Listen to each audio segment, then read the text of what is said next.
Paz do Senhor, Irmandade. Vocês estão bem, gente boa? Vamos orar?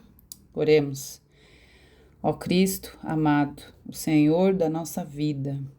Ó Senhor, que nós podemos chamar de nosso querido. Obrigada por tua vida que está impressa aqui nesta Bíblia. Obrigado. Seus atos nos ensinam tanto. Nós cremos que o Senhor sofreu tudo isso por nós, por nos amar. Obrigado, Senhor, pela certeza do nosso coração, porque tem pessoas que não têm essa certeza e nós cremos que foi o Senhor, por meio do Teu Espírito Santo, que moveu o nosso coração para isso. Obrigada. Querido, obrigada porque o Senhor está nos ensinando, está nos mudando, nos transformando. Faz isso ainda mais por meio da palavra de hoje. Assim, pelo Teu nome eu oro, pedindo perdão pelos meus e pelos nossos pecados. Amém. Eita Deus, gente, que dá vontade de chorar quando começa com esses textos aqui, hein? Mas vamos lá, a gente é forte. Vamos ler, reler, aprender, gravar no coração, para na hora da nossa tormenta aí de ser tentado, a gente resistir no dia mal e fazer o inimigo fugir de nós. Bora lá? Vamos ler aqui, acho que vamos ler do 1 ao 23. Perdão, eu tô aqui ainda molhando a garganta de vez em quando pra ver se a coisa fica boa. Pelo menos a voz não tá mais arranhando. Vou ler só os grifadinhos pra gente entender, tá? Diz assim, ó. Judas concorda em trair Jesus. Então chegamos aqui na traição de Judas. Estava se aproximando a festa da Páscoa, a gente vê aqui, né? E aí, aqueles chefes dos sacerdotes, os mestres da lei, eles procuravam um meio para matar Jesus. Então, Satanás entrou em Judas. Olha que coisa isso, gente. Satanás entrou em Judas. Aí eu grifei aqui o Iscariotes para a gente saber, né? Que era ele mesmo, ó. Em Judas Iscariotes, um dos 12. E aí, então quem? Quem? Judas, né? Judas concordou com aqueles homens, os religiosos ali, e procurava uma oportunidade para entregar Jesus quando a multidão não estivesse presente. Que a gente sabe que eles tinham medo da multidão, né? Então Satanás entrou nele. Olha isso, gente. Satanás entrou em Judas, um dos 12, e ele procurava um meio de entregar Jesus para aqueles religiosos. E aí a gente já passa para a ceia do Senhor. E aí o Senhor, finalmente chegou o dia. Lembra que estava escrito lá no início? Perto da festa aqui, ó. Estava se aproximando a festa da Páscoa. E aí Judas foi possuído pelo demônio lá, e aí ele ficou tentando nesses dias procurar um meio de entregar Jesus. E aí, finalmente chegou o dia da festa. Então, chegou o dia da festa da Páscoa. E o costume era sacrificar um cordeiro na festa, certo? E aí, quando chegou a hora, eu vou puxar mais para cá, olha aqui. Quando chegou a hora, Jesus e seus apóstolos, então a hora do quê? De celebrar a ceia da Páscoa. Quando chegou a hora, Jesus e seus apóstolos reclinaram-se à mesa. Ele lhes disse: desejei ansiosamente comer com vocês antes de sofrer. Gente, olha Jesus. Jesusinho. Ele ansiou comer com eles. Ele queria, ele sabia que ia ser a última vez que ele ia ter aquele momento com eles. E aí, resumindo, ele deu graças e disse: peguem o cálice, partilhem uns com os outros. Coisa linda, né? Tudo eu vejo poesia, dá pra fazer poema, já vem as rimas na minha cabeça. Vocês acreditam? Partilhem uns com os outros. Pegando ele o pão, e aí ele diz: este é o meu corpo, ó. Façam isso em memória de mim, que é dado em favor de vocês. Pegou também o cálice. Este é o cálice da nova aliança no sangue dele, ó. No meu sangue, que é derramado em favor de vocês. E aí ele já introduz, ó. Aquele que põe a mão comigo aqui, há de me trair. Ó, aquele que está na mesa, um deles ia traí-lo. E aqui no 23, eles começaram a perguntar assim: quem, Senhor? Uns perguntavam para os outros: quem será? Qual de nós? E aí tá escrito, né? Eles começaram a perguntar uns aos outros: qual deles faria aquilo? Gente, era uma coisa inimaginável, né? Então eles começaram a olhar: nossa, quem será? Qual de nós que vai fazer isso? Vai trair o Senhor? Agora chama atenção isso aqui, eu até escrevi aqui, ó. que Satanás entrou em Judas Iscariotes, um dos 12. E aí eu escrevi aqui do lado, ó. Judas era um dos 12, foi escolhido por Jesus. Então pensa, Jesus escolheu ele, a dedo, vamos dizer assim? Vamos. Foi escolhido por Jesus, foi designado por Jesus para ser tesoureiro, foi enviado com os outros por Jesus para curar, libertar, pregar e agora está possuído. Nosso coração precisa ficar em alerta máximo. Cuidado. Isso acende para nós um sinal de alerta, de cuidado. Olha o que ele fazia, olha como ele vivia. E ele está aqui possuído. Judas já possuído estava, olha aqui, à mesa com Jesus e os 11. Olha aqui, ele participava da ceia com Jesus. E ele escutou da boca de Jesus assim, ó: desejei ansiosamente comer essas Páscoas com vocês antes de eu sofrer. Meu Deus, só pela misericórdia. Às vezes, gente, a gente acha que tá muito certo, tá muito em Deus, é tudo de Deus. E a gente tem que tomar muito cuidado. Muito cuidado. Aqui no 24 diz assim, ó, então eles estavam naquela conversa. Quem será que vai trair? Quem será que vai trair? Olha só, Jesus falou, esse é o meu corpo, esse é o meu sangue, o sangue da nova aliança. Olha só que coisa linda. Aí, de repente, do nada, no 24, ó, surgiu também uma discussão entre eles acerca de qual deles era considerado o maior. Meu Pai do céu. Como assim, gente?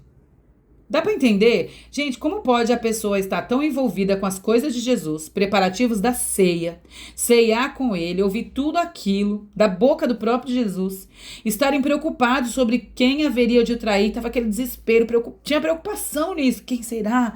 Quem vai traí-lo? E no mesmo momento eles voltam o próprio coração pro próprio ego. Porque é isso, né? Quem deles é o maior? Misericórdia. Que a gente possa desejar ser o menor, porque é isso que Jesus fala aqui, ó. Deverá ser como o menor, aquele que governa como serve, como o que serve. Ó, eu, porém, estou entre vocês como o que serve. Gente, é isso que Jesus fala. Nós precisamos desejar ser o menor e como o que serve. E pedir misericórdia, porque o nosso coração, gente, é tolo. Tolo, a gente quer crescer, a gente quer ser visto, a gente quer, é uma porcaria, a gente é uma porcaria. Sem Jesus a gente não é nada. Aí o 31 e o 32, vamos ler? Diz assim, ó: Simão, Simão. Aí Jesus vem trazendo a orientação sobre ser o menor e ser servo. E aí continua assim, ó: Simão, Simão, eis que Satanás pediu para peneirar vocês como se faz com trigo. Contudo, eu orei, olha isso, eu orei por você. Satanás pediu todos. Ó, peneirar vocês. E aí Cristo fala para ele: contudo, eu orei por você, para que a sua fé não desfaleça. Olha isso. Por que Jesus orou por ele? Ó, contudo, eu orei por você, para que a sua fé não desfaleça. Quando, porém, você se converter, fortaleça os seus irmãos. Jesus tinha uma missão para Pedro aqui, por isso que ele orou separado aqui por Pedro. Que ele não podia perder essa fé, porque ele é quem ia receber a incumbência de fortalecer os irmãos, mas quando? Depois dele se converter. Olha que louco isso, vocês já tinham lido isso aqui, gente? Não é impressionante? Nós conseguimos ver aqui uma coisa muito diferente que a gente não viu em Mateus e Marcos, né? Porque lá só fala do temperamento de Pedro. Então fala das atitudes humanas dele. Aqui nós temos base para falar algo mais. Aqui uma movimentação espiritual grande em relação a todos os discípulos está acontecendo. A gente vê o inimigo pedindo para peneirar os discípulos. Não só a Pedro, né, gente? Gente, o trigo era peneirado para separar o trigo genuíno, o trigo bom, né, dos outros elementos misturados com o trigo, porque às vezes vinham outros elementos ali com o trigo. Então era para separar. Então era nesse sentido que o inimigo estava falando aqui. Quer dizer, queria, né? E Jesus diz que o inimigo queria, então, peneirar todos eles. Mas Jesus orou por Pedro, para que a fé dele não morresse. E mostra ainda que Pedro não tinha se convertido totalmente. Todo mundo julga Pedro, mas Pedro não era convertido. Mostra que essa conversão dele só ia acontecer depois. E que ele ia fortalecer os irmãos. Coisa linda, né? Às vezes, a gente só tinha percebido, assim, o temperamento do Pedro, né? E às vezes a gente faz isso com as pessoas. A gente só olha para o temperamento das pessoas. Mas nós devemos orar pelas pessoas que têm problema de temperamento. Por quê? Porque tem uma movimentação espiritual no entorno das vidas de todos nós também. Mas Jesus, ele ora por nós, né? Além da gente orar, a gente precisa saber que Jesus ora por nós. E que hoje nós temos certeza, porque a gente já leu tudo, a gente sabe o final da história, e nós sabemos que o Espírito Santo também intercede por nós. E maior é o que está em nós. Aleluia. Por isso nós não podemos deixar a nossa fé morrer. A gente precisa olhar para Jesus. Do versículo 39, aqui ó, é daqui.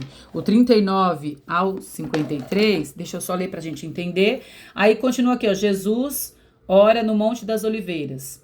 Aí aquela parte que Jesus foi com seus discípulos, ele foi pro Monte das Oliveiras, tá bem pertinho dele ser preso, ele tá sofrendo em agonia, e ele pede para eles orarem, ele se afasta um pouco, daqui a pouco ele se ajoelha e ora, e pede a Deus, né, Senhor, se o Senhor quiser, se for da tua vontade, né, ó, aí ele fala, afasta de mim esse cálice, contudo, não seja feita a minha vontade, mas a sua. Aí um anjo chega lá para fortalecer Jesus, serve Jesus, tem um anjo lá. Ele angustiado orou mais uma vez, intensamente, até que o seu suor vai no chão, caíam no chão, ó, gotas de sangue. E aí ele se levanta da oração, quando ele vai lá, os discípulos estão dormindo. Aí ele fala, levantem-se, vamos, orem. Orem para que vocês não caiam em tentação. E isso é conosco também. Aí Jesus é preso, né? Jesus é preso. Gente, é interessante, né? Porque depois que Jesus é preso, aqui tem um versículo do 3, aqui ó. No 53b, eu quero ler para vocês aqui, ó. 53, aqui. 53. Todos os dias, é Jesus falando, todos os dias estive com vocês no templo e vocês não se levantaram a mão porque eles eram com faca, com tudo, né? Ele fala, acaso estou chefiando uma rebelião para que venham com espadas, varas? Aí ele tá repreendendo aquelas pessoas que vocês venham contra mim. Contudo, esta é a hora, isso é a palavra de Jesus, ó. Contudo, esta é a hora de vocês, quando as trevas reinam. Papai do céu, misericórdia. Quando as trevas reinam. Aí eu fiquei pensando, né, gente? As trevas reinam. Sabe o que acontece aqui? O inferno achou que tinha vencido. O inferno achou que ia levar Jesus cativo. Que ele ia ficar preso. Era isso que o inferno. E Jesus fala aqui, ó. Que as trevas reinam, porque ele ia sofrer. Aí do 54 ao 62, Pedro nega Jesus. Aí vocês falam, de novo, Diana, essa história, você vem de novo com essa história. Gente, presta atenção nessa história, que agora tem coisa diferente aqui também, é maravilhoso. Nós já vimos que aqui, ó, por que Pedro faz isso também? Tá explicado que o diabo pediu para peneirar ele, Jesus teve que orar, então tinha uma luta espiritual aqui atrás de Pedro, atrás da alma de Pedro. E além disso, tá assim, ó. Então, prenderam Jesus, o levaram na casa do sumo sacerdote. Pedro o seguia isso é importante, Pedro o seguia de longe. Aí, depois acenderam uma fogueira, tá aqui. Pedro sentou-se com as pessoas que estavam ali em volta daquela fogueira. Uma criada viu, quando ele estava ali à luz, a exposição da luz mostrou que era ele, e ela diz, este homem, lá, é um deles. Esse homem é um deles. Aí ele negou. Aí ele falou assim, não conheço. Então ele negou. Aí vem outro e fala assim, é um deles. Aí ele diz, não sou. Ele diz, ó, não sou. Você é um deles. Não diz, você estava, igual a mulher falou, você estava com ele. Ele diz, não. Aí quando diz, você é um deles, ele diz, não sou. Eu não sou. E aí, depois, mais uma vez, veio um outro e fala assim, olha, você estava com aquele lá, tal, com aquele que é Galileu, ó, tá vendo? E Pedro respondeu, homem, não sei do que você está falando. Né? E aí, imediatamente, enquanto ele falava, o galo cantou, o Senhor voltou-se. Olha Jesus está sendo acusado, xingado, mas ele lembrou de Pedro, gente. Na hora do seu sofrimento, ele olha para Pedro, voltou-se o olho diretamente para Pedro. Então, Pedro lembrou-se da palavra de Jesus. E aí, no 62, saindo dali, chorou amargamente.